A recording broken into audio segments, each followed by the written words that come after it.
నైనా ఒకసారి జాబ్ తీసన్నాడు, నెలకి 50,000 శాలరీ. కానీ 5 లక్షలు అడుగుతున్నాను నాయనా. ఎందుకా? పై ఆఫీసర్లకు అంత ఇయ్యాలంట నాయనా. సార్ మా నాయన ఓ డబ్బులేదో అడిగినారంట. మీకు తెలియదేముంది సార్, ఉంటాయి కదా.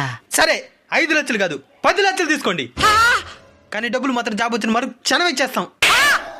అంత కుదరదు. ఎందుకు కుదరదు? మోసం చేయని మాలదు, మెయింటైన్ చేయని మాలదు. ఆఫీసులందరూ డబ్బులు ముందే ఇవ్వమంటారు. జాబ్ ఖచ్చితంగా వస్తుందా? 100%. సరే 100% అని నువ్వే చెప్తున్నావు కదా. సరే నువ్వే మాకు 5 లక్షలు వడ్డీకి ఇస్తా. ఆ డబ్బులు అట్టే నీకు ఇస్తాం. ఇస్తా. దాని పై ఆఫీసర్లకు అంతా పంచు. పంచితే జాబ్ వచ్చింది వడ్డీతో సహా ఒకేసారి ఇచ్చేస్తాం.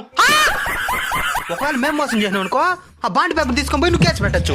అదే నువ్వు మోసం చేసినావు అనుకో, ఆ డబ్బులు తెచ్చి నీకే ఇచ్చినావు కాబట్టి ఇంకా కట్టబడలే. ఇది అస్సలు కుదరదు. ఎందుకు కుదరదు? ఇలాగ డబ్బులకి జాబ్ తీస్తాను మోసం చేసే వాళ్ళు సమాజంలో చాలా మంది ఉంటారు. ఈ పద్ధతి ఫాలో అవ్వండి.